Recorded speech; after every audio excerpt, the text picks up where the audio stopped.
Hello friends और मेरे प्यारे स्टूडेंट्स, मैं विकास भट्ट SKK मैथ्स क्लासेज की तरफ से आप सभी का स्वागत करता हूं। आज का सेशन बहुत ही महत्वपूर्ण रहने वाला है आपके लिए। जैसा कि पहले के जो सेशन थे वो भी महत्वपूर्ण थे, आप जानते हैं इस चीज़ को। और वही जो टॉपिक है, कौन सा टॉपिक है दोस्तों, आपको पता है, वर्ग और वर्गमूल। उसे हम आगे के लेवल पर ले जाने की कोशिश करेंगे, क्योंकि जो बेसिक चीज़ें थी वो हमने सीख ली है। वर्ग और वर्गमूल ज्ञात करने के लिए कौन कौन सी विधियां काम में ली जाती है। पहली विधि मैंने आपको बताई थी अभाज्य गुणनखंड विधि, उससे हम वर्गमूल निकाल सकते हैं दो दो के जोड़े बनाते हुए। फिर मैंने आपको बताया था भाग विधि के बारे में। भाग विधि भी आपको अच्छे से पता है और आपने क्वेश्चन भी हल किए होंगे उसके, तो आपको बहुत अच्छे से समझ में आई होगी वो। ठीक है दोस्तों, तो उसी टॉपिक को हम आगे बढ़ाते हैं और डिफरेंट टाइप के जो क्वेश्चन बन सकते हैं उनके बारे में आज हम चर्चा करेंगे। ठीक है दोस्तों, तो सामने ध्यान दीजिएगा। क्वेश्चन आपके सामने दिख रहा है कि 48 को पूर्ण वर्ग संख्या बनाने के लिए किस छोटी से छोटी संख्या से गुणा किया जाएगा। तो यहाँ 48 को पूर्ण वर्ग संख्या बनाने के लिए एक इम्पोर्टेंट शब्द यहाँ आपको दिख रहा होगा, पूर्ण वर्ग संख्या, जिसके बारे में आप समझना चाहेंगे निश्चित रूप से। तो पूर्ण वर्ग संख्या क्या होती है दोस्तों? पूर्ण का मतलब क्या होता है? पूरी तरह से। और वर्ग संख्या मतलब जिसका वर्गमूल निकल सकता है।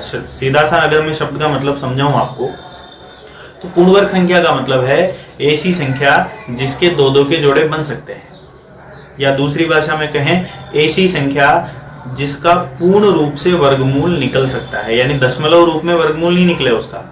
कैसे निकले? पूर्ण रूप से वर्गमूल निकले, उसको हम क्या कह सकते हैं? पूर्ण वर्ग संख्या बोल सकते हैं। जैसे मान लो 25 है तो 25 का वर्गमूल 5 हो गया, यानी मैं ये कह सकता हूं कि 25 एक पूर्ण वर्ग संख्या है। ठीक है दोस्तों, दशमलव में नहीं आना चाहिए वर्गमूल। अगर दशमलव में आ रहा है तो वो पूर्ण वर्ग संख्या नहीं है। ठीक है दोस्तों, तो ऐसी संख्या अगर मान लो हमें पहचाननी पड़ जाए कि इनमें से कौन सी पूर्ण वर्ग संख्या नहीं है, तो आप सीधा सा काम कीजिएगा, जो अभाज्य संख्याएं है ना, वो तो कभी पूर्ण वर्ग संख्या नहीं होगी। ठीक है ना दोस्तों, क्योंकि उनका वर्गमूल नहीं निकलेगा। हाँ, कुछ भाज्य होती हैं जो हो सकती है, कुछ भाज्य भी हैं लेकिन वो पूर्ण वर्ग संख्या नहीं हो, ऐसा भी हो सकता है। तो वहां हमें चेक करके ही देखना पड़ेगा। बाकी अभाज्य संख्याओं को हम डायरेक्ट भी याद रख सकते हैं कि ये पूर्ण वर्ग संख्या नहीं होगी, क्योंकि उनके पूर्ण रूप से वर्गमूल नहीं निकलेंगे। ठीक है दोस्तों, तो हम चलते हैं आगे। तो इसको कैसे सोल्व किया जा सकता है, तो इसका हम सॉल्यूशन देखते हैं क्या हो सकता है। 48 को पूर्ण वर्ग संख्या बनाने के लिए किस छोटी से छोटी संख्या से गुणा किया जाए। देखो, अब यहाँ आपको थोड़ा सा कंफ्यूजन होने वाला है। आपने विधियां तो सीख ली, लेकिन आपका ये सीधा सा प्रश्न यहाँ होगा कि हम यहाँ कौन सी विधि लगाएं, कि हम भाग विधि लगाएं या अभाज्य गुणनखंड विधि लगाएं। ये हमारे समझ में नहीं आ रहा होगा या कंफ्यूजन होगा। तो मैं सीधा सा क्लियर कर देता हूं। यहाँ अगर वहां पर ये लिखा जाए किस संख्या से गुणा किया जाए, किस संख्या से भाग दिया जाए, इस प्रकार का अगर प्रश्न में है, तो वहां आपको अभाज्य गुणनखंड विधि काम में लेनी। ठीक है दोस्तों, और जहां ये लिखा हुआ है कितना घटाया जाए, कितना जोड़ा जाए, ये शेषफल बच रहा है, इस प्रकार का अगर आता है, तो उस स्थिति के अंदर शेषफल कहां बचता है? भाग विधि में। तो वहां हम भाग विधि लगाएंगे। ठीक है दोस्तों, तो यहाँ समझ में आ गया होगा आपको। यहाँ साफ साफ हमें दिख रहा है कि किस छोटी से छोटी संख्या से गुणा किया जाए। तो जहां गुणा और भाग आएगा वहां पर हम अभाज्य गुणनखंड विधि काम में लेंगे। ध्यान दीजिए आगे। तो यहाँ मैं क्या करता हूँ, देखो दोस्तों, 48 के मैं अभाज्य गुणनखंड निकालता हूँ। तो ये हो गए 2 दूने 4, 2 चौके 8, ये हो गया 2 एकम 2, 2 दूने 4, ये हो गया 2 छीन 12, 2 तिया 6 और 3 एकम 3। ठीक है दोस्तों, इसके बाद हमें पता है कि हम दो दो के जोड़े बनाते हैं, तो एक जोड़ा ये बन गया और एक जोड़ा ये बन गया। ठीक है दोस्तों, इसके बाद क्या कर सकते हैं दोस्तों, 48 को पूर्ण वर्ग संख्या बनाने के लिए किस छोटी से छोटी संख्या से गुणा किया जाए। तो 3 तो यहाँ ही रहा है दोस्तों, यहाँ हमें दिख रहा है साफ साफ कि हमें उस संख्या को क्या करना है? गुणा करना है, हटाना नहीं है हमें, उसको भाग नहीं लगाना है। क्या करना है? गुणा करना है। तो किससे गुणा करें? जोड़ा बनाने के लिए जो संख्या कम पड़ रही है उसी से गुणा कर लो। यानी मैं ये कह सकता हूं कि 3 अकेली संख्या है, इसका जोड़ा बनाने के लिए एक बार 3 और होना चाहिए था, इसलिए हम इस संख्या को किससे गुणा करेंगे? 3 से गुणा करेंगे। यानी मैं ये कह सकता हूं कि यहाँ किससे, देखो प्रश्न सीधा सा है, किस छोटी से छोटी संख्या से गुणा किया जाए, तो हम ये कह सकते हैं कि 3 से गुणा किया जाए, 3 से गुणा किया जाए। ठीक है, तो एक प्रश्न तो यहाँ ये बनेगा, अवश्य दे सकता है, ये अवश्य देगा निश्चित रूप से, लेकिन प्रश्न हमें हल करने पड़ेंगे कि किस संख्या से हम गुणा करें। तो किस संख्या से गुणा कर सकते हैं, 3 से। ठीक है, मान लो ये प्रश्न ये और पूछता है कि 3 से गुणा करने पर या ऐसी स्थिति में पूर्ण वर्ग संख्या क्या होगी, ये भी बताइए। तो पूर्ण वर्ग संख्या क्या हो सकती है, देखो चेक करके देख लेते हैं। हमारे पास जो जोड़े हैं वो है 2 इंटू 2 इंटू 3, तो हम एक 3 और लगा दें साथ में। ठीक है दोस्तों, यहाँ से अगर हम अभाज्य गुणनखंड निकालते हैं या 2 के जोड़े इसके बनाते हैं इसके बाद में, तो इसमें से 2 निकल सकता है, इसमें से 2 निकल सकता है और इसमें से निकलेगा 3। तो मैं ये कह सकता हूँ कि यहाँ से 2 इंटू 3 यानी कितना प्राप्त होगा, 12 प्राप्त होगा। ठीक है दोस्तों, तो वो जो संख्या है ना उसका वर्गमूल तो 12 बन सकता है। ठीक है ना, कितना बन सकता है, 12 बन सकता है। और वो संख्या क्या होगी, तो संख्या 48 है ना। 48 के टुकड़े हम देख रहे हैं, 2 इंटू 2 इंटू 2 इंटू 2 इंटू 3 यही है, लेकिन यहाँ पे एक 3 और होना चाहिए था। तो हम इस 48 को किससे गुणा कर देते हैं, 3 से गुणा कर देते हैं। तो क्या आ गया, देखो दोस्तों 3 को 8 से गुणा किया, 3 उनटे 24, हासिल लिख दो, 3 चौक 12, 12 और 2 14, यानी संख्या तो कितनी बनेगी दोस्तों, 144। तो हमसे अगर पूछ लिया जाए कि ऐसी स्थिति में वो संख्या क्या होगी, तो संख्या वही होगी जिसको आप जो कम पड़ रहा है उससे गुणा कर दो, संख्या आ जाएगी। ठीक है ना, यानी नॉर्मल जो संख्या प्रश्न में दी हुई 48 है, अब उसको पूर्ण वर्ग बनाने के लिए किससे गुणा किया जाए, तो 3 से गुणा किया जाएगी, हमने देख लिया। और पूर्ण वर्ग संख्या मतलब बनाने के लिए 3 से तो गुणा कर देंगे, लेकिन 3 से गुणा करने पर वो संख्या क्या बनेगी ये भी हमें बताना पड़े। तो हम क्या करें, 48 को किससे गुणा कर लें, 3 से। तो 48 को मैंने 3 से गुणा किया, संख्या कितनी बन गई, 144। और अगर हमें वर्गमूल भी पूछ ले, तो वर्गमूल पूछता है तो हम आराम से जोड़े बनाते हुए उसका वर्गमूल ज्ञात कर सकते हैं, जो कि कितना होगा, 12 होगा। इसको हम कह सकते हैं वर्गमूल। तो यहाँ हमें देखो दोस्तों 3 चीजें समझने को मिली।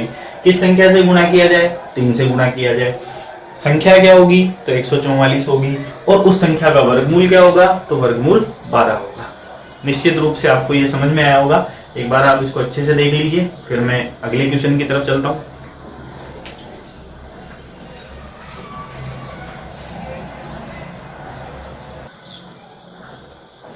तो दोस्तों नया क्वेश्चन मैं आपके सामने लेकर आ गया हूँ। उम्मीद है कि आपने उस क्वेश्चन को नोट कर लिया होगा। आप आराम से वीडियो को पॉज कर सकते हैं और उसको नोट कर सकते हैं, साथ के साथ नोट करना चाहें तो वो भी कर सकते हैं। जैसा आपको ठीक लगे वैसा काम आप करें, लेकिन अच्छे से समझें। तो अगला जो क्वेश्चन है वो आपके सामने है, थोड़ा सा डिफरेंट क्वेश्चन है, ज़्यादा अंतर नहीं है। प्रश्न आप देख सकते हैं सामने, देखते हैं क्या है प्रश्न। 1470 को किस छोटी से छोटी संख्या से भाग दिया जाए। देखो यहाँ एक शब्द चेंज कर दिया है दोस्तों, क्या चेंज कर दिया है कि यहाँ भाग दिया जाए। पिछले प्रश्न में क्या था, गुणा किया जाए, यहाँ भाग दिया जाए कि वह पूर्ण वर्ग संख्या बन जाए। यानी सीधी सी बात है कि 1470 पूर्ण वर्ग संख्या नहीं है। ठीक है, और नहीं है तो दो ही कंडीशन बन सकती है, या तो इसमें गुणा करें या इसमें भाग लगाएं। तो मैंने आपको एक ही चीज समझाई कि जब भी ये गुणा और भाग के लिए कहे कि किससे गुणा किया जाए या किससे भाग दिया जाए, तो ऐसी स्थिति में आपको अभाज्य गुणनखंड विधि ही काम में लेनी है। भले ही आप नोट लगा के लिख सकते हैं, बहुत इंपॉर्टेंट चीज है ये कि अभाज्य गुणनखंड विधि कब लगती है, जब ये कहे कि किस छोटी से छोटी संख्या से गुणा किया जाए या किस छोटी से छोटी संख्या से भाग दिया जाए। समझ में आ रहा है दोस्तों?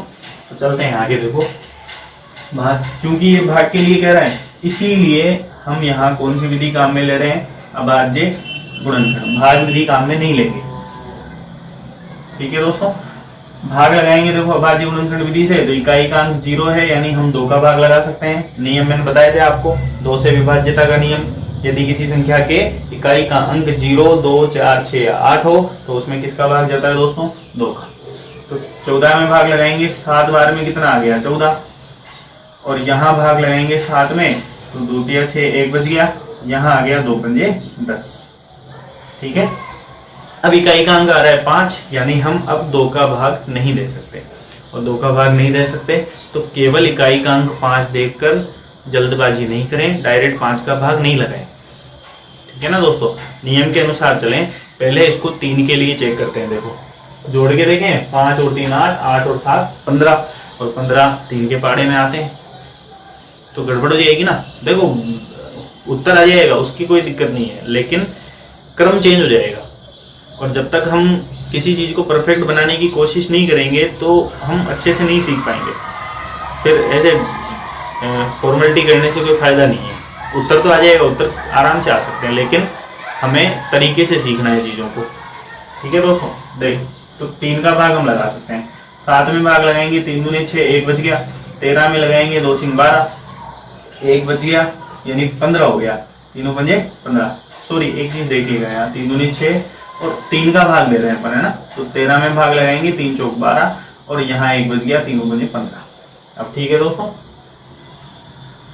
ठीक है यार। अब फिर 3 के लिए चेक करते हैं। 5 और 4 9, 9 और 2 11। अब आप भाग नहीं दे सकते क्योंकि 3 के पहाड़े में 11 नहीं आते।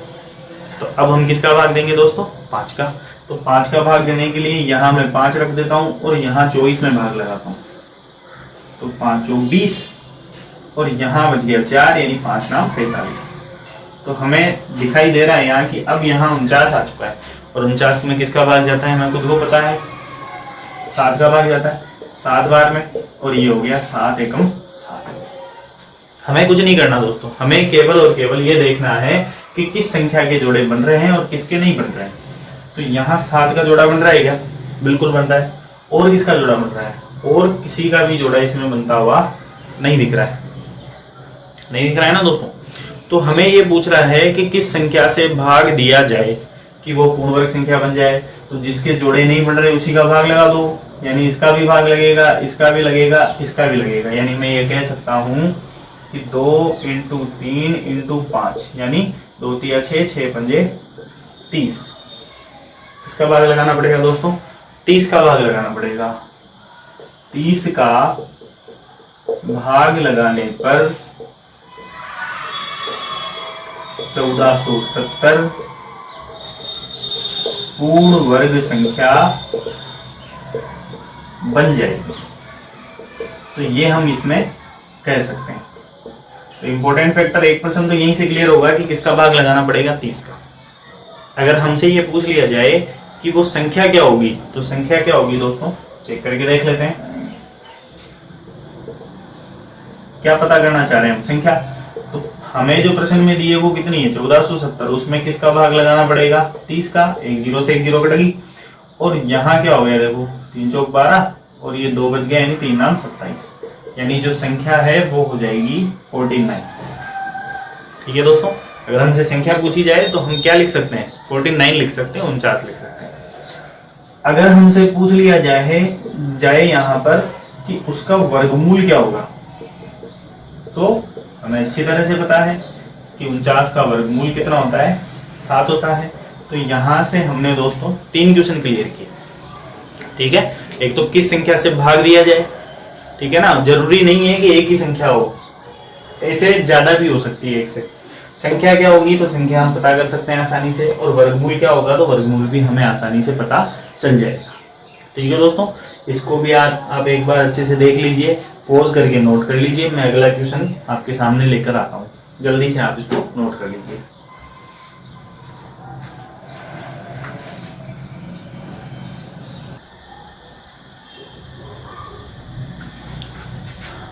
तो आपने नोट कर लिया होगा दोस्तों, क्वेश्चन आपके सामने है जो अगला क्वेश्चन मैं लेकर आया हूँ आपके लिए। क्वेश्चन आपको दिखाई दे रहा होगा दोस्तों, 695 में से कौन सी छोटी से छोटी संख्या घटाई जाए कि वह एक पूर्ण वर्ग संख्या बन जाए। तो प्रश्न बिल्कुल सिंपल सा है, दूसरी विधि की तरफ हम चल रहे हैं। पिछले जो क्वेश्चन थे उनमें क्या था? कौन सी संख्या से गुणा किया जाए या कौन सी संख्या से भाग दिया जाए। उस स्थिति में हमें कौन सी विधि काम में लेनी है दोस्तों? अभाज्य गुणनखंड। ठीक है, क्योंकि उसी में गुणनखंड होंगे, गुणा के रूप में होंगे, तो या तो गुणा होगा या भाग होगा, दोनों स्थितियां उसी में लग सकती है। लेकिन भाग विधि कब काम में आएगी? जब ये पूछेगा कि कौन सी संख्या जोड़ी जाए और कौन सी संख्या घटाई जाए, क्योंकि घटाने की स्थिति और जोड़ने की स्थिति किस में होती है दोस्तों? भाग विधि में। ठीक है, तो क्वेश्चन हम देखते हैं किस तरीके से हल किया जा सकता है। सॉल्यूशन में इसका बताता हूँ आपको। ये आपको अच्छी तरह से पता है कि यहाँ कौन सी विधि काम में ली जाएगी दोस्तों? भाग विधि। भाग विधि के बारे में थोड़ा बहुत आप अच्छे से जानते हैं, मेरे हिसाब से शायद काफी कुछ जानते हैं अब तो। ठीक है, क्या किया जा सकता है, देखो हमें दो दो के जोड़े बनाने हैं, पीछे से बनाएंगे इकाई के स्थान से, तो 95 का जोड़ा बन जाएगा, लेकिन ये नहीं बन पाएगा, नहीं बनेगा तो या तो यहाँ 0 मान लो या फिर ऐसे ही रहना दो। 6 को हमें प्राप्त करना है वर्ग से, तो मैं 2 का स्क्वायर लिख सकता हूँ, क्योंकि 2 का स्क्वायर 4 हो जाएगा दोस्तों, और 3 का स्क्वायर 9 हो जाएगा, जो कि ज्यादा है, और हमें ज्यादा नहीं लेना है, हमें तो कम लेना है। तो यहाँ मैं लिख सकता हूँ 2 का स्क्वायर, 2 का स्क्वायर मतलब 4, और जो भी परिणाम आएगा वो हम ऊपर लिखते रहेंगे।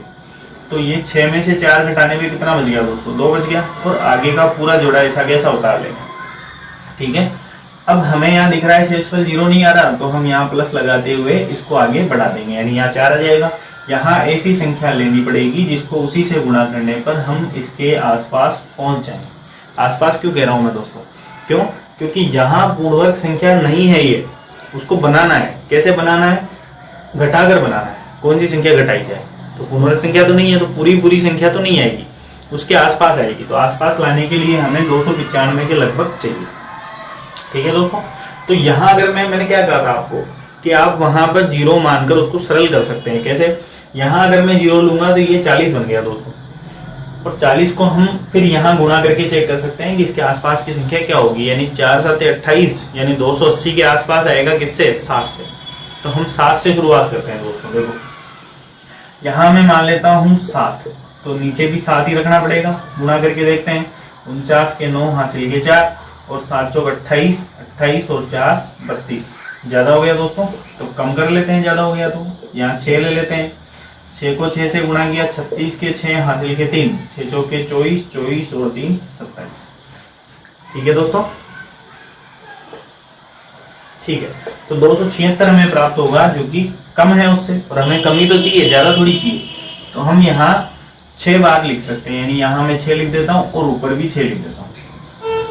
ठीक है दोस्तों, संख्या बनेगी 276। घटा देते हैं, इसको घटाएंगे तो 5 में से 6 नहीं जाता, यानी इधर से उधार लेना पड़ेगा। 15 में से 6 गया, कितना बच गया, 9 बच गया दोस्तों। यहाँ मैं 28 मान सकता हूँ 29 की जगह, 28 में से 27 गया तो 1, और यहाँ मैं लगा देता हूँ गुणा, क्योंकि इससे आगे हल नहीं हो सकता, क्योंकि पद तो है ही नहीं अब। ठीक है दोस्तों, तो यहाँ आ जाएगा हमारे पास ये। तो सॉल्यूशन तो इसका ये हो सकता है, लेकिन हम इसके आंसर तक पहुंचने की कोशिश करते हैं दोस्तों। प्रश्न क्या था, देखो प्रश्न था 695 में से कौन सी छोटी से छोटी संख्या घटाई जाए कि वह पूर्णवर्ग संख्या बन जाए। तो यही घटा दें क्या, क्योंकि अगर यहाँ 0 आ जाएगा तो ये ऑटोमेटिक पूर्णवर्ग संख्या बन जाएगी। क्योंकि पूर्णवर्ग संख्या की विशेषता क्या होती है दोस्तों, भाग विधि से हल करने पर उसका शेषफल 0 आता है, जानते हैं आप इस चीज को। तो शेषफल 0 आ जाएगा तो ऑटोमेटिक वो क्या बन जाएगी, पूर्णवर्ग संख्या बन जाएगी। तो हम यहाँ से क्या घटा दें दोस्तों, जो शेषफल आ रहा है वही घटा दें। यानी मैं ये कह सकता हूं 19 घटाने पर कितना घटाना पड़ेगा, 19 घटाना पड़ेगा। 19 घटाने पर 695 पूर्ण वर्ग संख्या बन जाएगी।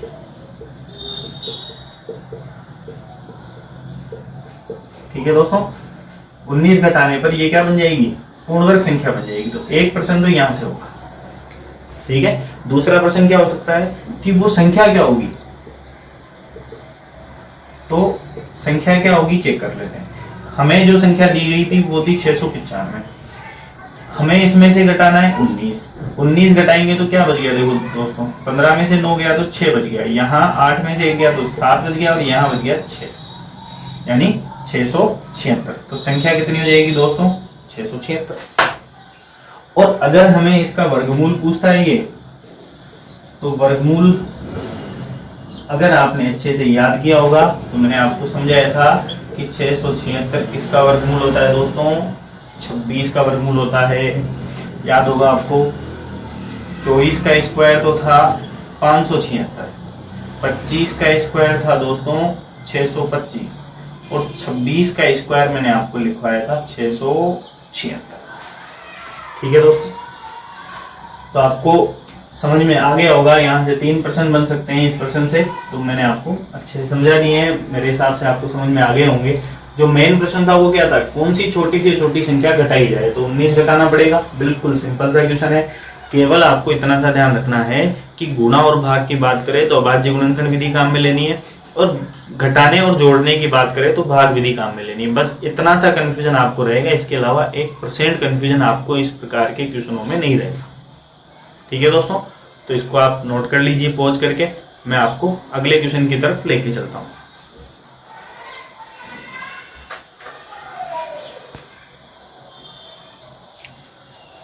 तो अगला क्वेश्चन आपके सामने है दोस्तों।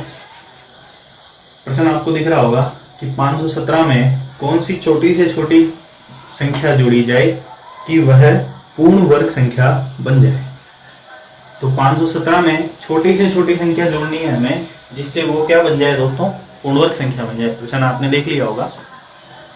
तो हमें यहाँ क्या करना है दोस्तों, हमें यहाँ जोड़ना है। और आपको अच्छे से पता है कि घटाना हो या जोड़ना हो हम कौन सी विधि काम में लेते हैं दोस्तों, भाग विधि हम काम में लेते हैं। संख्या में आपके सामने यहाँ लिख देता हूँ, दो दो के जोड़े हमें बनाने हैं, तो मैं यहाँ से एक जोड़ा ये बना देता हूँ और इसको ऐसे कैसे रहने देता हूँ। 5 को प्राप्त करने के लिए हम 2 का स्क्वायर काम में ले सकते हैं, ऊपर भी लिखना पड़ेगा। तो घटाने पर कितना हो गया दोस्तों, 1 हो गया। आगे का पूरा जोड़ा ऐसा कैसा उतारेंगे तो ये हो गया 117। हम यहाँ लिख सकते हैं 2 और 2 कितना हो गया, ये 4। यहाँ ऐसी संख्या लेनी पड़ेगी जिसको उसी से गुणा करने पर हम इसके आसपास पहुंचे। ठीक है दोस्तों, तो 117 के लिए आपको अच्छे से पता है कि यहाँ अगर मैं 2 रखता हूँ तो कितना बन गया, देखो 2 दूने 4 और 2 चौके 8 यानी 84 बन जाएगा। और यहाँ 3 लेने पर कितना बन जाएगा दोस्तों, 3 तिया 9 और 3 चौक 12 यानी 129 बन जाएगा। तो 129 तो ज्यादा हो गया, क्या ले लें हम, 2 ही ले लें। तो यहाँ मैं रख देता हूँ 2, तो यहाँ भी मैंने रख दिया 2, ये रख दी मैंने संख्या यहाँ 84 यानी 84। घटाने पर कितना हो गया, देखो 7 में से 4 गया कितना बच गया, 3 बच गया। और 11 में से 8 गया, यहाँ भी क्या बच गया, 3। तो यहाँ क्या है दोस्तों, यहाँ ये पूछना चाह रहा है हमसे कि क्या जोड़ा जाए। देखो अगर ये पूछता कि क्या घटाया जाए तब तो हम सीधा लिख देते कि साहब कितना घटा दो आप, 33 घटा दो। लेकिन इसने क्या पूछा हमसे, इसने ये पूछा कि क्या जोड़ा जाए। तो एक चीज नोटिस कीजिएगा, यहाँ मैं लिख सकता हूँ 2, लिख सकता हूँ दोस्तों। तो यहाँ 22 आ गया किसी ना किसी संख्या का वर्गमूल, यानी 517 से छोटी संख्या है वो, क्योंकि 33 ज्यादा आ रहा है। तो ये मान सकते हैं कि 517 के आसपास कोई ऐसी संख्या है जिसका वर्गमूल कितना होता है, 22 होता है। ठीक है दोस्तों, तो हम क्या करें, देखो यानी 22 का वर्गमूल या 22 को 22 से गुणा करने पर 517 से छोटी संख्या आएगी, क्योंकि 33 ज्यादा है उस स्थिति में।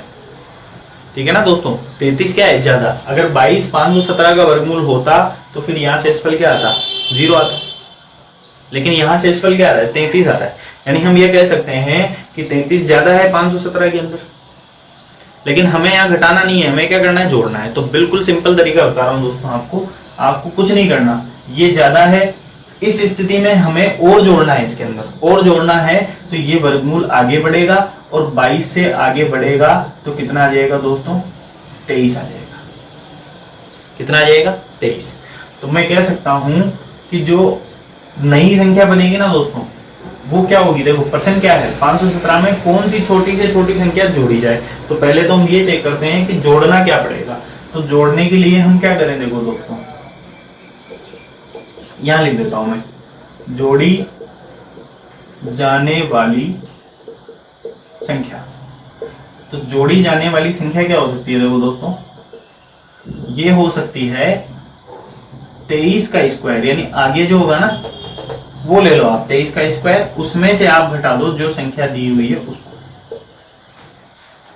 ठीक है दोस्तों, तो क्या आ जाएगा, देखो 23 का स्क्वायर हो गया 529, आपको याद होगा, और ये हो गया 517। ठीक है दोस्तों, घटाने पर क्या बचा, देखो 9 में से 7 गया कितना बच गया, 2 बच गया। 2 में से 1 गया कितना बच गया, 1 बच गया। और 5 में से 5 गया, 0 बच गया। यानी हमारे पास क्या आई संख्या, 12 आ गई।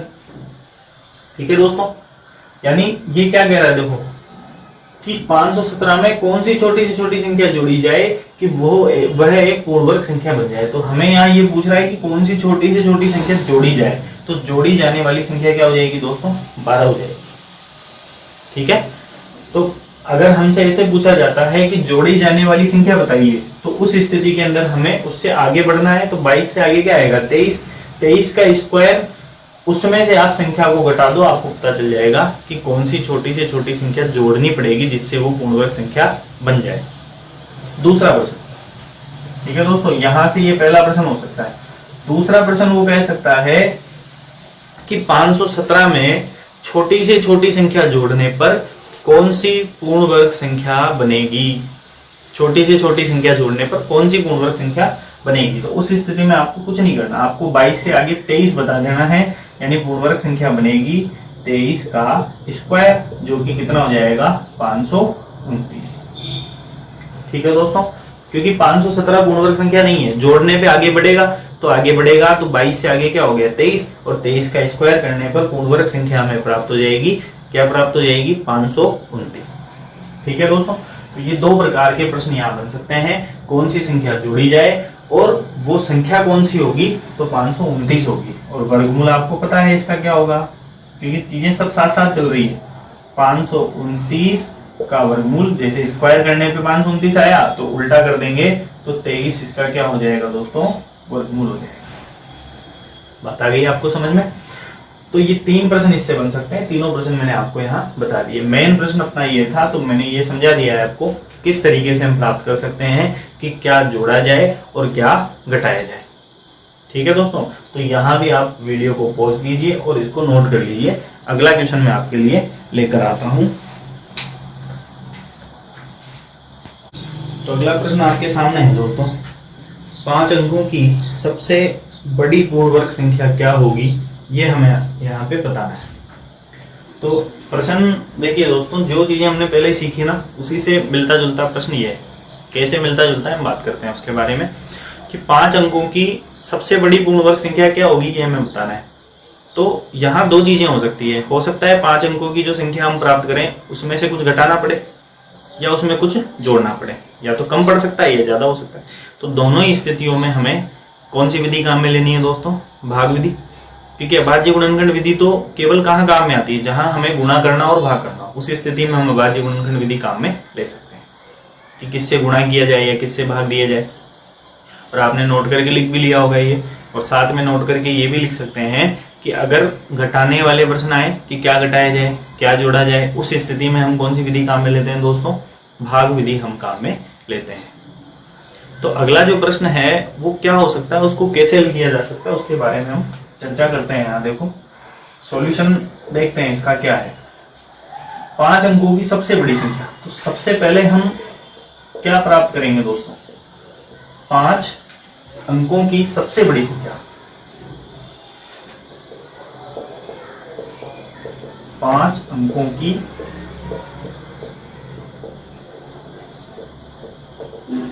सबसे बड़ी संख्या बराबर। तो देखो दोस्तों, एक चीज यहाँ समझ लीजिएगा कि मैं आपको शॉर्ट में नहीं समझा रहा हूँ कोई भी चीज, मैं उसकी डिटेल में लेके जा रहा हूँ ताकि आपको ज्यादा दिमाग नहीं लगाना पड़े। आप साथ के साथ चीजें आपकी क्लियर होती जाएंगी। क्यों? क्योंकि मैं सॉल्यूशन पूरे डिटेल से समझा रहा हूँ, हिंदी उसके साथ के साथ में लिख रहा हूँ ताकि आप समझ सकें चीजों को। मैं शॉर्ट में भी लिख सकता हूँ, ज्यादा समय नहीं लगेगा, लेकिन समय लग जाए चाहे, लेकिन आपको समझ में आना चाहिए। ठीक है दोस्तों, तो आप ध्यान से देखिए क्या मैं बता रहा हूँ कि 5 अंकों की सबसे बड़ी संख्या क्या हो सकती है। तो हमें पता है कि सबसे बड़ा अंक क्या हो सकता है दोस्तों, 9 हो सकता है। तो अगर मैं 9 को 5 बार लिख दूं तो 5 अंकों की सबसे बड़ी संख्या आ जाएगी। आएगी या नहीं आएगी? आप जानते हैं इस चीज को कि सबसे बड़ा अंक जो होता है वो क्या होता है, 9 होता है, और सबसे छोटा अंक क्या होता है, 0। तो हमें प्राप्त करनी है सबसे बड़ी संख्या, इसलिए मैंने यहाँ सामने लिख दिया 5 अंकों की सबसे बड़ी संख्या क्या हो सकती है, 99,999। यानी हम 9 का प्रयोग करेंगे सभी जगह। ठीक है दोस्तों, लेकिन हमें क्या प्राप्त करना है, यहाँ सबसे बड़ी पूर्ण वर्ग संख्या प्राप्त करनी है। क्या प्राप्त करना है दोस्तों, पूर्ण वर्ग संख्या, कि वो संख्या क्या होनी चाहिए, पूर्ण वर्ग संख्या होनी चाहिए। ठीक है, तो हम वर्गमूल निकाल के देखते हैं इसका। वर्गमूल निकालने के लिए देखो दोस्तों, मैंने इसमें पहले ही आपको समझा दिया है कि या तो यहाँ कुछ जोड़ना पड़ेगा, ठीक है ना, या घटाने की स्थिति बन सकती है। ठीक है ना, मैं केवल अनुमान के हिसाब से बता रहा हूँ, जब प्रश्न हल करेंगे तो ऑटोमेटिक समझ में आएगा कि हमें जोड़ना है या घटाना है। करना इसमें दो ही कंडीशन है, या तो जुड़ेगा या घटेगा। तो मैं यहाँ संख्या लिख देता हूँ, थोड़ी सी सोशल डिस्टेंसिंग कर देते हैं संख्याओं में, ठीक है दोस्तों। तो यहाँ 2-2 के जोड़े बना देते हैं, ठीक है। 5 संख्या हमने लिख ली और ये 2-2 के जोड़े बना लिए, इसका जोड़ा नहीं बन रहा है, कोई बात नहीं, ठीक है दोस्तों। तो मैं पहली संख्या प्राप्त कर लेता हूँ वर्ग के रूप में, यानी 3 का स्क्वायर 9 हो जाएगा। तो मैं यहाँ लिख देता हूँ 0 और यहाँ भी लिख देता हूँ 3। ज्यादा मेरे को समझाने की जरूरत नहीं है क्योंकि आप भाग विधि बहुत अच्छे से समझ चुके हैं। अगला पद देखते हैं, देखो यहाँ तक हम पहुंच चुके। आगे का जोड़ा पूरा उतार लेते हैं, बिल्कुल पूरा जोड़ा हमने उतार लिया। 3 को 3 में जोड़ा तो कितना हो गया, 6 हो गया। यहाँ ऐसी संख्या लेंगे जिसको उसी से गुणा करने पर हम 99 के आसपास पहुंच जाए। तो हम क्या ले सकते हैं दोस्तों, 1 ले लें क्या? यहाँ अगर मैं 2 लेता हूँ तो 99 से ज्यादा संख्या प्राप्त होगी, और बड़ी संख्या में नहीं लेनी है, कम होनी चाहिए। तो मैं यहाँ 1 ले लेता हूँ, तो यहाँ मैं लिख देता हूँ 61 और यहाँ मैं ऊपर लिख देता हूँ 1। 9 में से 1 गया कितना बच जाएगा दोस्तों, 8 बच जाएगा। यहाँ 9 में से 6 गया कितना बच जाएगा, 3 बच जाएगा। यानी मैं यहाँ लिख सकता हूँ 38, यानी 38 में यहाँ लिख सकता हूँ। आगे का जोड़ा उतारेंगे तो ये मैं पूरा जोड़ा उतार देता हूँ 99 के रूप में, तो संख्या बन गई 3899। लेकिन यहाँ शेषफल 0 नहीं आ रहा है, तो हम इसको और आगे बढ़ाते हैं। यहाँ मैं प्लस लगा देता हूँ, 1 और 1 कितना हो गया दोस्तों, 2 हो गया, और यहाँ आ गया 6। यहाँ हमें ऐसी संख्या लेनी है जिसको उसी से गुणा करने पर हम क्या प्राप्त कर लें, 3899 प्राप्त कर लें। तो हम क्या करेंगे यहाँ दोस्तों, हम यहाँ संख्या सोचते हैं, देखो क्या हो सकती है। तो मैंने क्या कहा, इजी बनाने के लिए आप इसको 600 मान सकते हो, और 600 को 6 से गुणा करोगे तो 3600 हो जाएगा क्या, बिल्कुल हो जाएगा।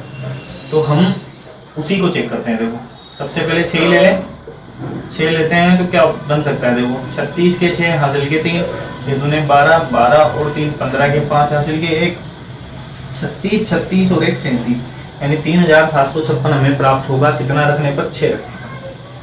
थोड़ा सा डाउट हमारे दिमाग में होगा कि 7 से हो सकता है और 5 पहुंच जाए, तो 7 भी लेके देख लेते हैं। 49 के 9 हासिल के 4, 7 दूनी 14, 14 और 4 18 हासिल के 1, 7 42, 42 और 1 43, 4389। ठीक है दोस्तों, ये यार तो 4389 आ रहा है, जो कि ज्यादा है। ठीक है, तो हम कितना रख सकते हैं, 6 रख सकते हैं। तो मैं यहाँ 6 रख देता हूँ, तो ये 6 हो गया, ये 6 हो गया। नया अंक हमने 6 सोचा, इसलिए मैं ऊपर 6 लिख देता हूँ। तो संख्या आ गई हमारे पास 3756। ठीक है दोस्तों, यहां तक हम पहुंच चुके हैं। घटाने पर देखो क्या आ जाएगा, दिख रहा होगा आपको, नहीं दिख रहा तो मैं वापस लिख देता हूं उसको। थोड़ा सा ये लाइन आ गई उस पे,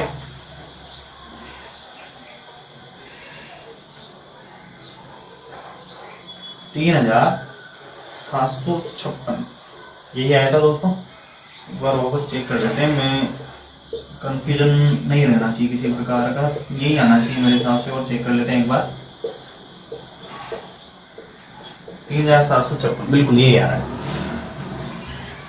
तो यहाँ मैंने लिख दिया 3756, ऊपर में 6 लिख चुका हूँ।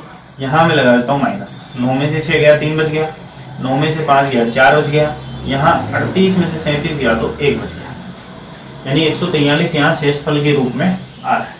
अब हम आगे हल नहीं कर सकते क्योंकि जोड़े खत्म हो चुके हैं, तो मैं यहाँ गुणा लगा देता हूँ और अब आगे की चर्चा हम करते हैं। तो प्रश्न में क्या है दोस्तों, उसको देखते हैं। 5 अंकों की सबसे बड़ी पूर्ण वर्ग संख्या हमें चाहिए। ठीक है दोस्तों, तो मैंने क्या कहा, 2 ही कंडीशन बन सकती है, या तो जोड़े या घटाएं। तो आप खुद विचार कीजिए, अगर मैं इसमें संख्या जोड़ता हूं तो ये 5 अंकों से 6 अंकों की नहीं बन जाएगी क्या? अगर मैं जोड़ता हूं तो बिल्कुल बनेगी। अगर मैं संख्या इसमें जोड़ूंगा तो ये 5 अंकों से कन्वर्ट होकर 6 अंक में पहुंच जाएगी, जबकि हमें संख्या कितने अंकों की चाहिए, 5 अंकों की चाहिए। यानी हम यहाँ जोड़ नहीं सकते दोस्तों, लेकिन घटा तो सकते हैं, क्योंकि घटाने से वो संख्या 5 अंकों की रहेगी, 6 की नहीं बनेगी, क्योंकि हम एग्जैक्ट वही वैल्यू घटाएंगे जो वास्तव में उसको पूर्णवर्ग संख्या बना देगी। एग्जैक्ट वैल्यू वो है क्या, तो हमें पता है कि जितना शेषफल बच रहा है उसको घटाने पर यहाँ शेषफल 0 आ जाएगा, और शेषफल 0 आते ही वो संख्या किस में कन्वर्ट हो जाएगी, पूर्ण वर्ग संख्या में कन्वर्ट हो जाएगी। देखिए, तो यहाँ हमें वो संख्या प्राप्त करनी है तो मैं लिख सकता हूं इसको 99,999। 5 अंकों की सबसे बड़ी संख्या है। इसमें से मैं घटा देता हूं 1 4 3 यानी 143। तो क्या बच गया दोस्तों, 9 में से 3 गया 6, 9 में से 4 गया 5, 9 में से 1 गया 8 और यहाँ 9, यहाँ भी 9, यानी संख्या आ गई 99,856। ठीक है दोस्तों, तो जो आंसर होगा इसका वो ये होगा, यानी पूर्ण वर्ग संख्या क्या हो सकती है 5 अंकों की, 99,856 हो सकती है। बात आ गई दोस्तों समझ में, बिल्कुल आपके समझ में आई होगी। तो यहाँ सीधा सा मतलब देखो, एक बार आप इसको अच्छे से देख लीजिए। हमें क्या करना है, 5 अंकों की सबसे बड़ी पूर्ण वर्ग संख्या चाहिए। तो हमें 5 अंकों की सबसे बड़ी संख्या हमने यहाँ सामने लिख दी है 9 का प्रयोग करते हुए। सबसे बड़ा अंक कौन सा हो गया 9, तो 9 के हिसाब से हमने यहाँ संख्या लिख दी है। फिर हमने उसको भाग विधि से हल किया। भाग विधि से क्यों हल किया, क्योंकि हमें पता है कि या तो जो संख्या आएगी उसमें से कुछ घटाना पड़ेगा या कुछ जोड़ना पड़ेगा। और जब भी हम घटाने और जोड़ने की बात करते हैं तो हम कौन सी विधि काम में लेते हैं दोस्तों, भाग विधि हम काम में लेते हैं। तो हमारे सामने भाग विधि है और वो भाग विधि हमें अच्छे से आती है। भाग विधि को हल करने पर शेषफल हमारे सामने क्या आ रहा है दोस्तों, 143 आ रहा है। और 143 अगर शेषफल आ रहा है तो निश्चित रूप से ये पूर्ण वर्ग संख्या नहीं है। पूर्ण वर्ग संख्या कब बन सकती है, जब या तो इसको घटा दें और शेषफल 0 लिख दें, या फिर इसमें कुछ जोड़ते हुए इसको पूर्ण वर्ग संख्या बना दें। ठीक है दोस्तों, यहाँ तक तो हमें यह पता है कि अगर हम इसमें कुछ जोड़ते हैं तो ये संख्या 5 अंकों की नहीं रखे और कितने अंकों की बन जाएगी, 6 अंकों की बन जाएगी। और वो गलत होगा क्योंकि हमें तो 5 अंकों की संख्या चाहिए। इसीलिए हम क्या करें कि 143 को घटाएं और यहाँ लिख दें हम शेषफल 0, और हम क्या प्राप्त कर लें, 5 अंकों की सबसे बड़ी पूर्ण वर्ग संख्या प्राप्त कर लें, जो कि कितनी हो जाएगी दोस्तों, 99,856। तो उम्मीद है कि आपको ये पूरी कैलकुलेशन जो है वो समझ में आई होगी और प्रश्न बिल्कुल पानी की तरह एकदम साफ हो गया होगा। ठीक है, आंसर साफ मत कर देना दोस्तों। तो यहाँ तक आप नोट कर लीजिए, फिर चलते हैं हम आगे। तो पिछला प्रश्न आपने नोट कर लिया होगा दोस्तों। अगला जो नया प्रश्न है वो आपके सामने है। प्रश्न में आपको बोलकर बता देता हूँ, आप भी पढ़िए। 4 अंकों की सबसे छोटी पूर्ण वर्ग संख्या ज्ञात कीजिए। तो यहाँ उल्टा है दोस्तों, उसमें हमें सबसे बड़ी संख्या ज्ञात करनी थी, यहाँ हमें सबसे छोटी संख्या ज्ञात करनी थी। ठीक है, तो छोटी संख्या क्या हो सकती है दोस्तों, देखो इसके लिए भी हमें अच्छी तरह से पता है कि हमें कौन सी विधि काम में लेनी पड़ेगी दोस्तों, भाग विधि। लेकिन उससे पहले हम बात करते हैं सबसे छोटी संख्या क्या हो सकती है उसके बारे में। ठीक है, सबसे छोटी संख्या क्या हो सकती है देखते हैं, डिटेल से मैं आपको समझाऊंगा, प्रत्येक चीज को समझने की कोशिश कीजिएगा। 4 अंकों की सबसे छोटी संख्या, पहले संख्या की बात करते हैं फिर हम बात करेंगे पूर्ण वर्ग संख्या की। तो 4 अंकों की सबसे छोटी संख्या, तो सबसे छोटा अंक कौन सा हो सकता है, 0 हो सकता है। तो अगर मैं यहाँ चारों 0 लिख दूं तो क्या एक वैल्यू बन सकती है जो कि सही होगी। तो आप समझ पा रहे होंगे कि ऐसी सही वैल्यू नहीं बन पाएगी, क्योंकि यहाँ 4 0 आ रहे हैं और इसको हम 4 अंकों की संख्या मान नहीं सकते। इसको तो हम क्या कह सकते हैं, एक ही संख्या बोल सकते हैं, एक ही अंक की संख्या बोल सकते हैं। तो हम क्या करें दोस्तों, हम यहाँ 1 लगाएं, नहीं, इससे ये एक ही अंक की संख्या रहेगी। हम क्या करें, यहाँ 1 लगा दें। ठीक है, तो क्या अब ये 4 अंकों की सबसे छोटी संख्या बन गई दोस्तों, बिल्कुल बन गई। मान रहे हैं ना आप इस चीज को कि 4 अंकों की सबसे छोटी संख्या कौन सी हो सकती है, 1000 हो सकती है, 1000 हो सकती है। अब हम बात करें कि इससे पूर्ण वर्ग संख्या क्या बनेगी, क्योंकि 1000 तो पूर्ण वर्ग संख्या नहीं है। ठीक है ना, क्यों नहीं है उसका पता मैं बताऊंगा आपको, आप खुद भी पता लगा सकते हैं। कुछ नियम आपको पढ़ाऊंगा मैं, इसके बाद में अगली जो क्लास होगी वो इंपॉर्टेंट फैक्ट्स के बारे में होगी कि वर्ग और वर्गमूल जो है या पूर्ण वर्ग संख्या जो है उससे संबंधित जो फैक्ट हैं वो क्या हो सकते हैं, इंपॉर्टेंट फैक्ट क्या है, उसके बारे में हम चर्चा करेंगे अगले वीडियो में। तो अभी हम देखते हैं कि पूर्ण वर्ग संख्या कौन सी बन सकती है 4 अंकों की। तो 1000 में यहाँ लिख दूं और यहाँ मैं लिख देता हूँ इसके जोड़े बराबर। ठीक है दोस्तों, 10 को मुझे प्राप्त करना है किसी संख्या के वर्ग से, जो कि मैं प्राप्त कर लेता हूँ 3 की सहायता से। 3 का स्क्वायर कितना हो गया, 9 हो गया। यहाँ मैं 3 लिख देता हूँ। यहाँ बच गया एक और पूरा जोड़ा मैं नीचे उतारता हूँ तो ये 100 हो गया। आगे की संख्या बनेगी 6 जोड़ने पर, और यहाँ ऐसी संख्या लेंगे जिससे इसके आसपास पहुंच जाए। तो मैं 1 ले लेता हूँ दोस्तों, क्योंकि 2 लेने पर ज्यादा हो जाएगा, इसको आप अच्छी तरह से जानते हैं। यहाँ मैं 61 लिख देता हूँ। घटाने पर क्या हो गया देखो, 10 में से 1 गया, कितना बच गया 9, और यहाँ 9 में से 6 गया तो कितना बच गया 9, यानी 39 में लिख दो इसको। और यहाँ मैं लगा देता हूँ गुणा, क्योंकि आगे अब जोड़ा नहीं है, और यहाँ मैं लिख देता हूँ 1। ठीक है दोस्तों, तो यहाँ हम कौन सी संख्या प्राप्त कर चुके हैं? देखो, हम प्राप्त कर रहे हैं शेषफल 39 के रूप में, और शेषफल 39 आ रहा है। इसका मतलब क्या है कि ये पूर्णवर्ग संख्या नहीं है, क्योंकि अगर ये पूर्णवर्ग संख्या होती तो यहाँ शेषफल क्या आना चाहिए था दोस्तों? 0 आना चाहिए, जबकि 0 नहीं आ रहा। ठीक है, तो एक प्रश्न यहाँ से और बनेगा, अगर हमसे पूछा जाए कि दी गई संख्याओं में से कौन सी पूर्णवर्ग संख्या नहीं है और कौन सी पूर्णवर्ग संख्या है, तो उसके लिए हम भाग विधि अगर हमें अच्छे से आती है, प्रैक्टिस हम कर रहे हैं, जो कि आप कर रहे हैं, मुझे पता है कि आप प्रैक्टिस करते रहेंगे तो ऑटोमेटिक इतनी स्पीड से आप कर पाएंगे कि 1 मिनट लगेगा आपको, 1 मिनट भी नहीं लगेगा भाग विधि से हल करने में। ठीक है ना, तो आप प्रैक्टिस करें, स्पीड अपने आप बनेगी। अभ्यास से ऑटोमेटिक आप स्पीड बना सकते हैं गणित के प्रश्नों को हल करने की। और देखो, 2 चीजें होती है, एक हमारे सामने होती है कि प्रश्न को हम ट्रिक से हल कर लें, कोई सी भी ट्रिक लगा लें, बहुत आसानी से हल हो जाता है ट्रिक से। और एक होता है हमारा बिल्कुल देसी नुस्खा। देसी मैं कह सकता हूँ क्योंकि ये ट्रेडिशनल जो मेथड है वो एनसीईआरटी के हिसाब से चलते हैं बुक्स के अंदर। तो ट्रेडिशनल मेथड होता है एक, तो जिसको मैं देसी नुस्खा कह रहा हूँ, और एक है ट्रिक जो कि आधुनिक विधि है। दोनों में कंपैरिजन करें तो हमें टाइम के हिसाब से बहुत अच्छा लगेगा कि यार ट्रिक बहुत अच्छी है। लेकिन अगर एक चीज बताऊं आपको दोस्तों, आप खुद इस चीज को मानेंगे कि ट्रिक आपको तभी याद रहती है जब उसको आप ज्यादा से ज्यादा समय तक रिवाइज करते हैं। आप 10 दिन मत पढ़िए उस चीज को, भूल जाएंगे आप ट्रिक। अगर आपकी ज्यादा प्रैक्टिस नहीं है उस चीज को, लेकिन नए नए आप सीख रहे हैं ट्रिक को, हाँ ये है 1-2 सालों से या 3 साल से 4 साल से आप उन ट्रिक को काम में ले रहे हैं, तब जरूर आपको वो याद हो जाएगी और आदत में आ जाएगी। लेकिन थोड़ा सा भी प्रश्न घुमा दिया ना तो आपकी ट्रिक फेल हो जाएगी। लेकिन हमारे जो देसी नुस्खे हैं, जो हमारे पूर्वजों ने दिए हैं, जो ट्रेडिशनल मेथड है, वो कभी भी फेल नहीं होंगे, क्योंकि उधर हम सीख रहे हैं तो हम यहाँ से उसको सीख रहे हैं और इसको हम और ज़्यादा विकसित कर रहे हैं। तो हम अगर नया प्रश्न भी आता है तो वहाँ सोच पाते हैं कि इसको कैसे करना है, लेकिन ट्रिक वहाँ फेल हो जाती है क्योंकि आपने प्रश्नों को तो पढ़ा ही नहीं, आपने तो केवल ट्रिक लगाई उस प्रश्न के हिसाब से। ठीक है ना, जैसे ईंट का सांचा होता है तो सांचे के अंदर जब तक है तब तक वो बन जाएगा, लेकिन मान लो सांचा अगर बड़ा है या छोटा है तो फिर वो ईंट का जो साइज है वो तो बिगड़ेगा ना, चेंज होगा, बिल्कुल चेंज होगा। और वो चेंज करना ट्रिक से बहुत मुश्किल हो जाता है क्योंकि उसकी ट्रिक आपको याद ही नहीं है। समझ रहे हो दोस्तों? तो ट्रेडिशनल मेथड बहुत अच्छे हैं मेरे हिसाब से, मेरा ओपिनियन ये है, हो सकता है दूसरे टीचरों का अलग हो।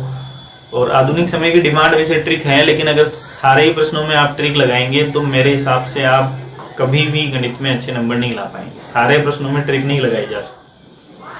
ठीक है, ज्यादातर ट्रेडिशनल मेथड ही काम में आए। तो प्रश्न पे चलते हैं दोस्तों। 39 यहाँ शेषफल आ रहा है, अगर मैं यहाँ शेषफल 0 कर देता हूँ तो निश्चित रूप से ये पूर्णवर्ग संख्या बन जाएगी। लेकिन क्या हो जाएगा यहाँ कि अगर मैं यहाँ से 39 घटाऊंगा, अगर मैं यहाँ एक भी घटाता हूँ तो 1 घटाते हैं यहाँ बन गया 999, जो कि कितने अंकों की संख्या है? 3 अंकों की संख्या है। हमें कितने अंक की चाहिए? 4 अंक की। तो यहाँ से आपको सीधी सी चीज ये समझ में आ रही होगी कि हमें 3 अंक की संख्या नहीं चाहिए, 4 अंक की चाहिए, यानी हम यहाँ घटा नहीं सकते। और घटा नहीं सकते तो दूसरी स्थिति क्या बनेगी दोस्तों? जोड़ सकते हैं। और जोड़ेंगे तो क्या हो सकता है? देखो, जोड़ेंगे तो मैंने सीधा सा तरीका आपको बताया है कि यहाँ क्या आ रहा है, देखो 31 आ रहा है, तो 31 का स्क्वायर तो इससे कम है, तभी तो शेषफल आ रहा है 39। ठीक है, तो हमें कुछ नहीं करना, हमें इससे आगे बढ़ना है, तो आप 32 ले लीजिए।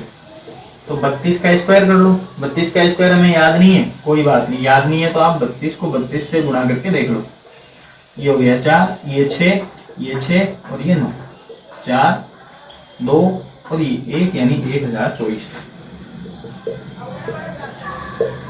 तो 4 अंकों की सबसे छोटी संख्या जो कि पूर्ण वर्ग है वो क्या हो सकती है दोस्तों? 1024 हो सकती है। बहुत अच्छा क्वेश्चन है, पिछला क्वेश्चन भी अच्छा था, ये भी अच्छा क्वेश्चन है, तो आप आसानी से हल कर सकते हैं। ठीक है दोस्तों, जैसे जैसे कैलकुलेशन करते जाएंगे स्पीड बढ़ती जाएगी। तो ये सिंपल सा है, देखो हमें कोई ज्यादा दिमाग नहीं लगाना, तरीके और भी हो सकते हैं, जो मेरे को सही लग रहा है मैं आपको बता रहा हूँ। 31 के आगे 32 आ गया, 32 का स्क्वायर कर लो, वही संख्या होगी, यानी 1024 वो संख्या हो जाएगी जो कि पूर्ण वर्ग संख्या है और 4 अंकों की सबसे छोटी पूर्ण वर्ग संख्या है। ठीक है दोस्तों, अगर प्रश्न ऐसे आता है कि कितना जोड़ा जाए या कितना घटाया जाए, तो उस स्थिति घटाने के अंदर 39 घटा देंगे, लेकिन कितना जोड़ा जाए उस स्थिति के अंदर 32 के स्क्वायर में से आप इसको घटा देंगे, जैसा मैंने एक क्वेश्चन समझाया था आपको पीछे, तो उस तरीके से आप कर सकते हैं। ठीक है दोस्तों, तो इसको भी आप पॉज कीजिए और नोट कर लीजिए, फिर हम चलते हैं एक दो क्वेश्चन और लेते हैं डिफरेंट टाइप के, उनके बारे में हम चर्चा करते हैं। तो पिछला प्रश्न आपने नोट कर लिया होगा दोस्तों। अगला प्रश्न आपके सामने है, प्रश्न में बोल देता हूं एक बार, आप खुद भी पढ़िए। यदि एक मैदान में 4907 सैनिकों की एक फोर्स को एक वर्ग में खड़ा किया जाए तो 7 सैनिक शेष बच जाते हैं, तो पहली पंक्ति में सैनिकों की संख्या क्या होगी? इस प्रश्न को मैं ऐसे भी समझ सकता हूं दोस्तों, आप भी ऐसे समझ सकते हैं कि 4907 सैनिक है टोटल, उसको एक वर्ग में खड़ा किया गया तो 7 सैनिक शेष बच जाते हैं। इसका मतलब क्या हुआ कि 7 सैनिक ज्यादा है। ठीक है दोस्तों, तो 7 सैनिक अगर ज्यादा है तो उस स्थिति में पहली पंक्ति में सैनिकों की संख्या क्या होगी वो हमें बताना है। तो उसी के सॉल्यूशन के बारे में हम चर्चा करते हैं दोस्तों, क्या हो सकता है देखते हैं। तो यहां हम देख पा रहे हैं ऐसी स्थिति में क्या करना है, देखो हमेशा याद रखिएगा हम क्या निकालना चाह रहे हैं, पहली पंक्ति में सैनिकों की संख्या, पहली पंक्ति में सैनिकों की संख्या। ऐसी स्थिति में आपको क्या करना है, देखो ऐसी स्थिति में आपको जो संख्या दी गई है, अब ये शेष बच जाते हैं, मतलब ये ज्यादा है, तो जो ज्यादा है उसको घटा दो।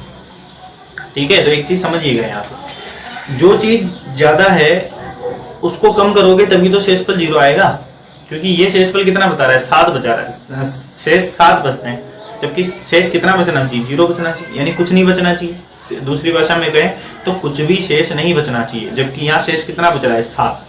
तो सबसे पहले आपको जो संख्या दी गई है उसमें से जो शेषफल है उसको घटाना पड़ेगा और उस शेषफल को 0 प्राप्त करना पड़ेगा, तभी आप उसको क्या कह सकते हैं, पूर्ण वर्ग संख्या कह सकते हैं। तो यहाँ 4907 में से 7 घटाने पर ये क्या बन जाएगा, पूर्ण वर्ग संख्या बन जाएगी। और ये यही पूछना चाह रहा है कि सैनिकों की संख्या क्या होगी उस स्थिति के अंदर, पहली पंक्ति के अंदर। तो क्या हो जाएगी दोस्तों, हल करते हैं इसको। तो यहाँ बनेगा 4907 में से 7 गया तो 4900 बन गया। ठीक है, तरीके और अभाज्य गुणनखंड विधि से भी आप इसको ज्ञात कर सकते हो, भाग विधि से भी ज्ञात कर सकते हो। थोड़ा इसको सरल बनाने के लिए हम क्या कर सकते हैं, देखो इसको मैं 49 × 100 लिख सकता हूँ, लिख सकता हूँ ना, 49 अलग कर दिया, × 100 मैंने लिख दिया। 4900 को या 4900 को मैं क्या लिख सकता हूँ, 49 × 100। तो इसको देखो यहाँ से हमें पता है कि 49 का वर्गमूल हो गया 7 और 100 का वर्गमूल हो गया 10, तो मैं बाहर क्या लिख सकता हूँ, 7 × 10, यानी यहाँ आ जाएगा दोस्तों 70। ठीक है, यानी पहली पंक्ति में सैनिकों की संख्या कितनी हो जाएगी, 70 हो जाएगी। तो ये चीज आपको समझ में आई होगी कि पहली पंक्ति में सैनिकों की संख्या कितनी हो जाएगी दोस्तों, 70 हो जाएगी। एक चीज और देखो, यहाँ से आप ये समझ नहीं पा रहे होंगे कि पहली पंक्ति की बात हम क्यों कर रहे हैं और पहली पंक्ति की बात कर रहे हैं, क्योंकि प्रश्न में पहली पंक्ति का नाम ले रहा है। तो हमने ये क्यों लिखा, ये क्यों लिखा, देखो ये इसलिए लिखा क्योंकि ये कह रहा है कि एक वर्ग में खड़ा किया जाता है। ठीक है, मान लीजिए ये वर्ग है, इसमें खड़ा किया गया सैनिकों को, तो यहां मैंने मान लिया कि x सैनिक है, तो यहाँ भी x होगा, यहाँ भी x होगा और यहाँ भी x होगा। क्यों, क्योंकि वर्ग की चारों भुजाएं बराबर होती है। ठीक है दोस्तों, तो चाहे पहली पंक्ति की बात करो, चाहे दूसरी की करो, चाहे तीसरी की करो, चाहे चौथी की करो, चारों पंक्तियों में समान संख्या में सैनिक खड़े किए जा सकते हैं। ठीक है, ये कह रहा है कि 7 सैनिक शेष बच जाते हैं, तो शेष बचेंगे तो उनको हटाना पड़ेगा, तभी ये पूर्ण वर्ग संख्या बनेगी। शेष अगर बचता है तो वहां शेष की जगह 0 होना चाहिए, शेषफल क्या आना चाहिए 0। इस चीज का आप जरूर ध्यान रखिएगा। तो यहाँ हमें पता है कि इस स्थिति के अंदर हमें भुजा चाहिए, क्योंकि इस भुजा पे जो सैनिक है वो भुजा से ज्ञात किए जा सकते हैं। तो इसका जो सूत्र होता है ना दोस्तों, वो क्या होता है, भुजा स्क्वायर होता है। तो भुजा स्क्वायर कितना हो गया 4907, लेकिन वहां 7 सैनिक शेष बच रहे हैं, इसलिए यहाँ आपको -7 करना पड़ेगा। ठीक है, तो यहाँ क्या हो जाएगा दोस्तों, भुजा का स्क्वायर ऐसा का ऐसा, और यहाँ हो जाएगा 4900। या मैं इसको आपने जिस हिसाब से हल किया उस हिसाब से अगर मैं लिखूं तो यहाँ से स्क्वायर हट जाएगा, और स्क्वायर हटने पर भुजा आ जाएगी 4960 -7 का क्या हो जाएगा, अंडररूट हो जाएगा, और यहाँ से आएगी ये भुजा। और भुजा किसको बता रही है दोस्तों, x को बता रही है। और x क्या चीज है, x है सैनिकों की संख्या, प्रत्येक पंक्ति में सैनिकों की संख्या। तो चाहे ये पहली पंक्ति का नाम ले, चाहे दूसरी का नाम ले, चाहे तीसरी का नाम ले, चाहे चौथी का नाम ले, हम इस तरीके से हल कर सकते हैं। उम्मीद है कि आपको समझ में आया होगा। इसको आप अच्छे से देख लीजिए, नोट कर लीजिए। आंसर हमारा ये रहेगा 70। पहली पंक्ति में जो संख्या होगी वो कितनी होगी, 70। दूसरी के लिए कहता है तो भी 70, तीसरी के लिए कहता है तो भी 70, और चौथी के लिए कहता है तो भी 70, क्योंकि प्रत्येक पंक्ति में सैनिकों की संख्या समान होगी, क्योंकि ये वर्ग की बात कर रहा है। तो आप इसको वीडियो को पॉज कीजिए और इसको नोट कर लीजिए। फिर मैं चलता हूँ अगले क्वेश्चन की तरफ और आज के सेशन के आखिरी क्वेश्चन की तरफ।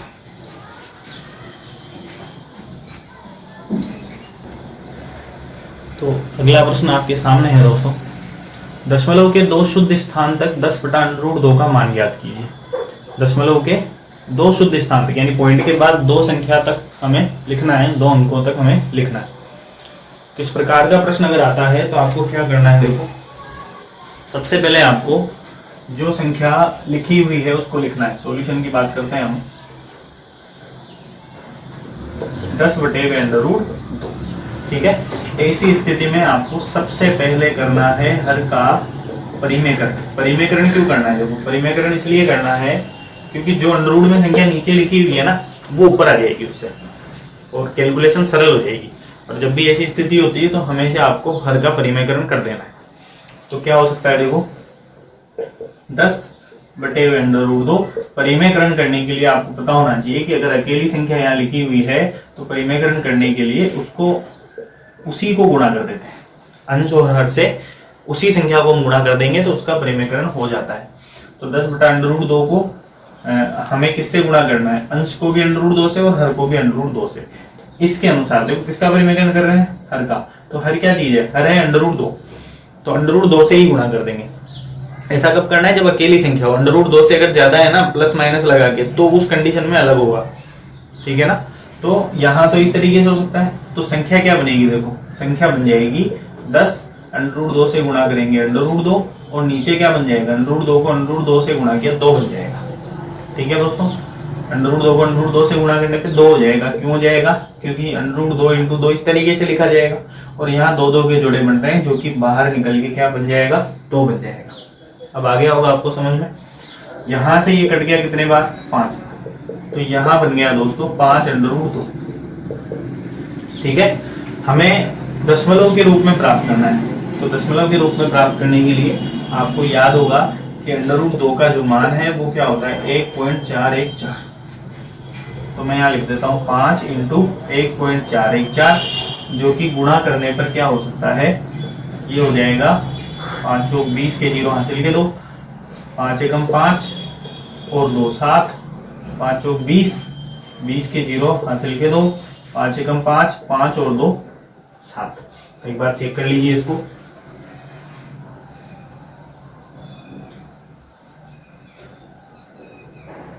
ठीक है, यहाँ तक ठीक है। 3 संख्या बाद पॉइंट लगाएंगे तो यहाँ ये पॉइंट आ सकता है, ठीक है दोस्तों। इसके बाद हम क्या कर सकते हैं, देखो यहाँ जो दशमलव आ रहा है वो 3 अंकों, पॉइंट के बाद 3 अंकों तक आ रहा है, जबकि हमें कितने अंकों तक चाहिए, हमें 2 अंक तक चाहिए केवल। तो हम क्या करेंगे, इसको हम इसको थोड़ा सा यहाँ से चेंज कर सकते हैं, और इसको चेंज करते हुए क्या लिख सकते हैं, 7.07, जो कि हमें आंसर के रूप में प्राप्त होगा। उम्मीद है कि आपको समझ में आया होगा। यहाँ तक हम इसको समझ सकते हैं। अब यहाँ जो चेंज हो सकता है ना दोस्तों, वो इसका चेंज हो सकता है, यहाँ भी चेंज हो सकता है। √2 की जगह √3 हो सकता है, 5 हो सकता है, 7 हो सकता है। तो आपको ज्यादातर जो याद है वो √2 और 3 तक तो आपको याद है, ठीक है। याद नहीं है तो 5 याद नहीं है, 7 याद नहीं है, लेकिन मैंने आपको इनको निकालना बताया था। पिछले वीडियो में मैंने आपको ये क्वेश्चन करा रखे हैं, √10 का वर्गमूल मैंने निकाला था। जैसे √10 का वर्गमूल निकाला, वैसे हम इनका भी निकाल सकते हैं। और भाग विधि आना बहुत जरूरी है आपको। भाग विधि अगर आपको आती है, प्रैक्टिस है, तो स्पीड से आप प्रत्येक क्वेश्चनों को कर पाएंगे, ठीक है दोस्तों। तो ये आपको समझ में आया होगा। तो ये कुछ इंपॉर्टेंट क्वेश्चन थे जो मैं आपके लिए आज लेकर आया हूँ वीडियो में। एक बार आप इसको नोट कर लीजिए पॉज करके।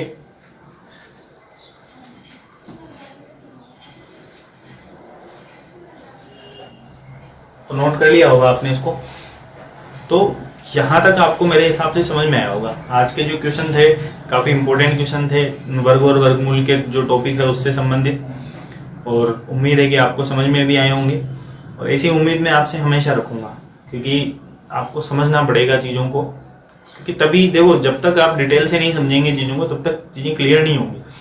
हम शॉर्ट में समझ तो सकते हैं, लेकिन ज़्यादा समय तक उनको याद नहीं रख सकते। दिमाग लगाना पड़ेगा आपको।